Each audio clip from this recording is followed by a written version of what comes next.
अस्सलामुअलैकुम नाजरीन, मैं हूँ साद अहमद। आप देख रहे हैं वक्त के हालात। नाजरीन, मुल्क, रियासत, शहर बल्कि सारा आलम एक ही चीज़ पर आज बात कर रहा है, वो है अफ़गानिस्तान। हर सोशल मीडिया प्लेटफॉर्म पर हर किसी के व्हाट्सएप स्टेटस या स्टोरी पे अफ़गानिस्तान के रिलेटेड ही बात आगे आ रही है। हमारे साथ बात करने के लिए आज हमारे जो खुसूसी मेहमान हैं वो MC अब्बास साहब हैं। MC अब्बास साहब वो शख्सियत हैं जो मुल्क ही नहीं, सारी रियासत, सारा शहर और सारे आलम की खबर रखते हैं और सही और गलत का फैसला भी करते हैं और अपनी राय हर हमेशा अवाम के सामने बेबागी के साथ पेश करते हैं।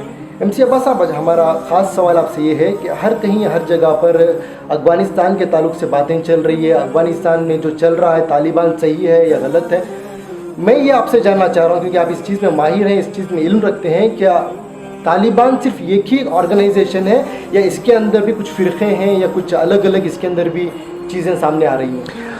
साद अहमद साहब, सबसे पहले तो मैं आपको ढेर सारी शुभकामनाएं देना चाहूँगा। माशाल्लाह, वक्त के हालात जो एक चैनल है, मेरा पसंदीदा चैनल है और मैं इसको सब्सक्राइब किया हूँ और मैं तमाम जो आपके नाजरीन हैं उनको रिक्वेस्ट करूँगा शुरुआत में ही कि वो लाइक करें, शेयर करें और सब्सक्राइब करें। और उसके साथ साथ जो आपका सवाल है, देखिए तालिबान अगर देखें आप तालिबान के जो फ़िरके हैं, 17 से 18 फ़िरके हैं जो अफ़गानिस्तान के तालिबान में है। और अभी इंटरनेशनल मीडिया जो बता रहा है good Taliban and bad Taliban, good Taliban of now and bad Taliban of 20 years back, तो तमाम फ़िरके जो बता रहे हैं। अगर आप एक और तालिबान को जानना चाहते हैं तो पाकिस्तानी तालिबान के जो पाकिस्तानी हुकूमत के ख़िलाफ़ है। तो ये बेसिकली इनके डिस्टिंग्विश डिफरेंसेस और डिस्टिंक्शंस हैं।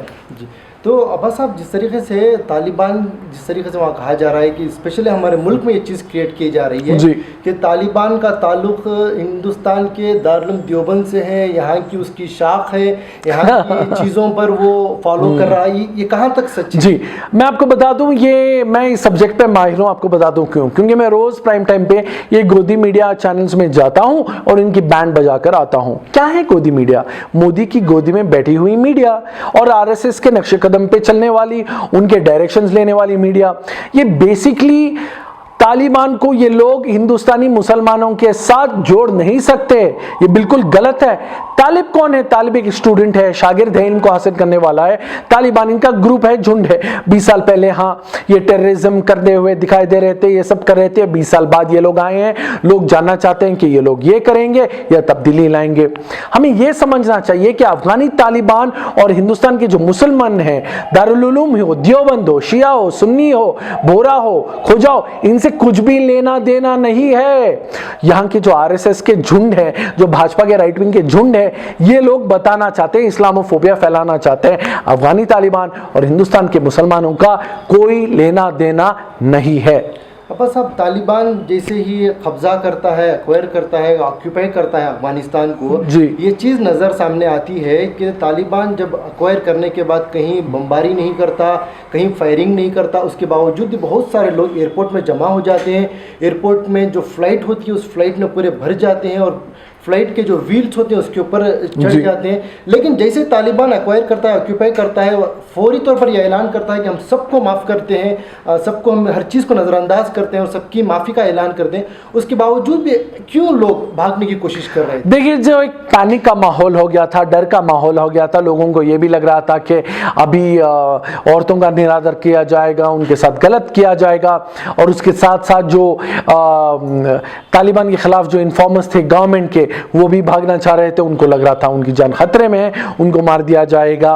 और उसके साथ साथ जो लोग एंटी तालिबान थे, जो तालिबान को नहीं अपनाना चाहते थे या उनकी हुकूमत देखना चाहते थे, वो लोग भाग रहे थे, फरार हो रहे थे। जिनको रहना था वो रह रहे थे, जो जा सकते थे वो जा रहे थे। तो अब्बास साहब, वक्त के हालात चैनल ना तालिबान की हिमायत में है ना मुखालिफत करता है, लेकिन जो उनका प्रेस कॉन्फ्रेंस कल हुआ, जो बातें सामने आई हैं, जिसका डर लोगों को था, उसका क्लैरिफिकेशन उन्होंने दिया है। सबसे पहले उन्होंने माफ़ी का ऐलान किया और दूसरी चीज़, औरतों को बुर्का मैंडेटरी नहीं है, ये ऐलान किया। तीसरा, उनका खुद एक तालिबान का लीडर जाता है और जाकर मीडिया हाउस में बैठकर बात करता है और मीडिया में जो एंकर बात करती है वो भी एक औरत है। और तीसरी चीज़, जो तालिबान की तरफ से ये बार बार ऐलान किया जा रहा है कि महिलाएं, औरतें आ सकती हैं, गवर्नमेंट में जमा हो सकती हैं और काम कर सकती हैं। और चौथी चीज़, उनके स्पोक पर्सन ने यह भी ऐलान किया कि हिंदुस्तान के जो लोग जो अफगानिस्तान में काम कर रहे थे वो दोबारा से आकर हस्ब मामूल अपना काम कर सकते हैं। या क्या ये सिर्फ सिंबॉलिक चीज़ें हैं या बोलने की बातें या करके दिखाने वाले, किस अंदाज में लेंगे? देखिए साथ साहब, मेरा हमेशा ये कहना है कि action speak louder than words, with great power comes great responsibility. करने में कहने में बहुत फर्क है। बहुत लोग हैं जो जुमलेबाज बन के रह जाते हैं। जुमलों में हमें किसी को जज नहीं करना चाहिए, वो काम क्या करते हैं। अगर तालिबान ये कह रहा है कि 20 साल पहले जो तालिबान था वो ये तालिबान नहीं है, ये तालिबान तब्दीली चाहता है, ये तालिबान हुकूमत सही तरह से करना चाहता है, निज़ाम मुस्तफ़ा लाना चाहता है, शरिया लॉ लाना चाहता है, और उसके साथ इन्होंने खुद तालिबान ने 2 एनवॉय भेजे यूनाइटेड नेशंस को, उनके साथ डिस्कशन कर सके, उनके साथ आप वार्तालाप कर सकें। उसके साथ साथ जो तमाम कंट्रीज हैं उनके जो एक्सटर्नल अफेयर्स मिनिस्ट्री हैं उनके साथ कोऑपरेट कर रहा है, कोऑर्डिनेट कर रहा है, ये सब यहाँ तक हद तक कर रहा है।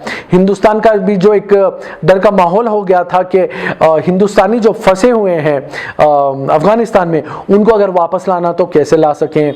तो हमने जनरल एमनेस्टी देखी, जो वहाँ के गुरुद्वारा पे तालिबान पहुंचे, उनके जो सहकार पहुंचे, उनके प्रवक्ता ने कहा कि वहाँ पे जो हिंदू भाई थे, सिख भाई थे, उनको इन्होंने कहा कि अगर आप रहना चाहते हो तो आप रह सकते हो, हम आपकी सेफ्टी करेंगे, अगर आप वापस हिंदुस्तान को जाना चाहते हो उनका भी कोऑर्डिनेशन और कोऑपरेशन करेंगे। मैं ये मानता हूँ जैसे मैं आपकी जो चैनल है वक्त के हालात ना आप उनका ना समर्थन कर रहे हैं, ना डिफेंस कर रहे हैं, ना ऑफेंस कर रहे हैं, ये अच्छी बात है। हमें देखना चाहिए कि ये तालिबान करता क्या है आगे जाके। क्या ये अपनी बात पे ठहरेगा या वापस वही हथकंडे अपनाएगा जो 20 साल पहले था, दहशतगर्दी करना, आतंकवाद करना। मेरा ये मानना है कि तालिबान हो या आईसिस हो या फिर कोई भी हिजबुल मुजाहिदीन हो, जैश मोहम्मद या कोई भी ऑर्गेनाइजेशन हो या कोई भी टेररिस्ट हो, आप कृपया करके इस्लाम का इस्तेमाल मत कीजिए। इस्लाम हमारे और हमारे रब के साथ, हमारे अल्लाह सुब्हाना ताला के साथ, उनके साथ एक कनेक्शन है, एक राह है, एक हुक्म है। आप अपनी हुकूमत में, आपके दर्ज में, आपके मद्देनजर में इस्लाम का कृपया करके आप ये मत कीजिए। इस्लाम क्या कहता है? लकुम दीनुकुम वलियुद्दीन, हमारा दीन हमारे साथ, आपका दीन आपके साथ, और कोई भी इस्लाम के नाम पे किसी की भी जान ले नहीं सकता। क्योंकि इस्लाम में हमारे नबी फरमाते हैं कि अगर आप एक जान लें तो पूरी कायनात की इंसानियत की जान लेने के बराबर है, और साथ साथ अगर आप एक जान बचाएं तो पूरी इंसानियत की जान बचाने के बराबर है। तो ये मेरा मानना है। तो अब्बास साहब, बहुत सारे सवालात हमारे साथ जहन में थे जो उसमें खास सवालात नज़र आए नाजरीन के, हमने आपके सामने पेश किया। एक मेरी तरफ से एक सवाल है जो एक मेरा जहन में थी ये बात कि जिस तरीके से अक्सर लोग कहते हैं कि एक बंदूक चलाना, गोली चलाना एक दिलेरी वाला काम है। मैं समझता हूँ छोटे बच्चे को भी अगर बंदूक दे दें, अगर उसे उसका इल्म भी ना हो, अगरचे वो भी चला देगा। जिस तरीके से ये बंदूक की नोक के बलबोते पर, अपनी ताकत के बलबोते पर अफगानिस्तान को एक्वायर करने के बाद, कब्जा करने के बाद, या इनका वो दोबारा मुल्क हासिल करने के बाद में जिस तरीके से बच्चों वाली हरकतें इनके सामने आ रही हैं, जैसे कि पार्क में जाना, छोटी गाड़ियों में घूमना, जिम में फिरना, बंदूकें लेके वगैरह, इस तरीके की मेंटालिटी रखने वाले, इतनी छोटी सोच रखने वाले और इतने इस तरीके का काम करने वाले, क्या ये मुल्क चला सकेंगे? क्या मुस्तकबिल है इसका? साथ साहब, आपका जो सवाल है बहुत अच्छा है माशाल्लाह। आपका जो पर्सनल सवाल है, ये वीडियोस आपने देखे हैं जहाँ पे हम देख रहे हैं कि तालिबान लोग बैठे हुए हैं, डैशिंग कास खेल रहे हैं प्रेसिडेंशियल पैलेस में, वहाँ के जिम्नेजियम में जाके जो हश्र कर रहे हैं, ये सब है, समझे, ये सब है। मैंने भी देखा है, आपने भी देखा है, तमाम नाजरीन ने देखा है। सही सवाल ये है कि ये लोग जो हमें देखें, शायद ये भी हो सकता है ये बहुत साल पहले के वीडियोस हैं जो अभी हमें नजर आ रहा है, या हो सकता है कि अभी के वीडियोस हैं। हमें ये जानना चाहिए कि ये असलियत में, मैं समझता हूं कि बंदूक की नोक पे आपने जो किया है, जमहूरियत का जो कब्जा किया है आपने काबुल पे, चलो आपने किया है ये, लेकिन क्या आप देश चला सकते हो? क्या आपके पास गवर्नेंस में ये ब्यूरोक्रेसी है?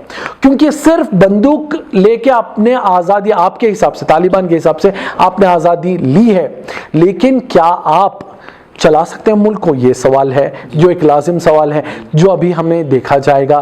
क्या आप एक जो स्पोक्सपर्सन है, जो अफगानी वुमन प्रेजेंटर, जो एक औरत थी, प्रेजेंटर थी, उनके जो सवाल किए गए थे स्पोक्सपर्सन के साथ, वहाँ पे इन्होंने दावत तक दी कि जी हाँ बिल्कुल औरतें रहेंगी मीडिया में, औरतें गवर्नमेंट में रहेंगी, औरतें स्पोक्स पर्सन भी बनेंगी और औरतों को हिजाब करना कंपलसरी भी नहीं है, इतना सब आपने कह दिया है।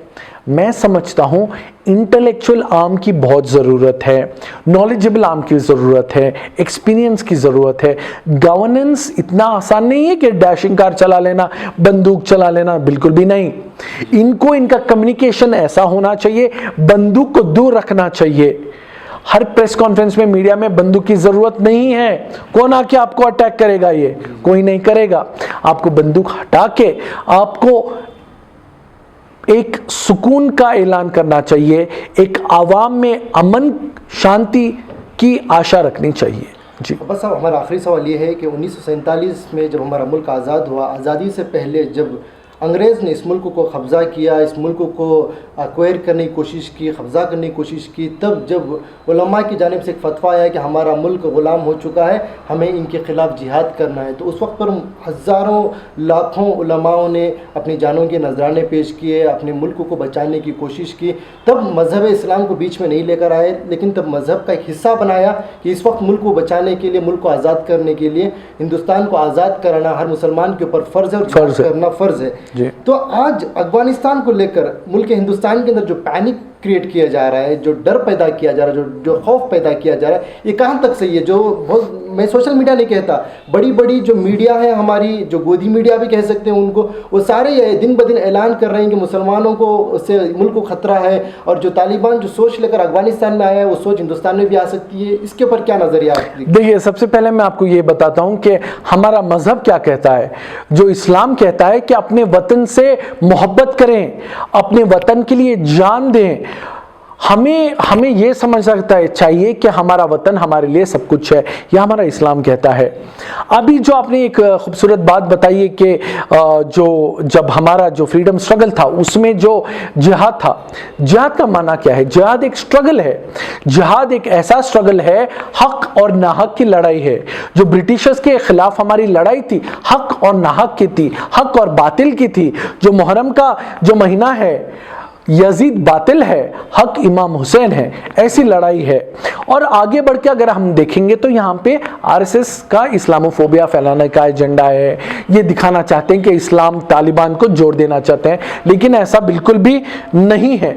हमें ये समझना चाहिए कि गोदी मीडिया जो बकवास कर रहा है, जो बेबुनियाद बातें कर रहा है, उसको हटाइए और इस्लाम को तालिबान के साथ मत जोड़िए। तालिबान एक खुद में एक एंटिटी है, उनके बेसिस पे जज कीजिए। इस्लाम इस्लाम है, इस्लाम एक मजहब है, उसे जानिए। तो इसको इंटरमिंगल मत कीजिए। इनका इंटरमिंगल करने का इनका नजरिया जो है और इनका जो फैक्शन है, जो सोच है गोदी मीडिया की, हिंदुस्तान और मुसलमान को यहाँ पे एक डर का माहौल क्रिएट करे और तालिबान के साथ जोड़ दें। मैं ये बता दूं कि हिंदुस्तानी मुसलमानों का तालिबान के साथ कोई लेना देना नहीं है। तो नाजरीन, अल्हम्दुलिल्लाह एमसी अब्बास साहब के साथ बड़ी खुसूसी बात हुई हमारी।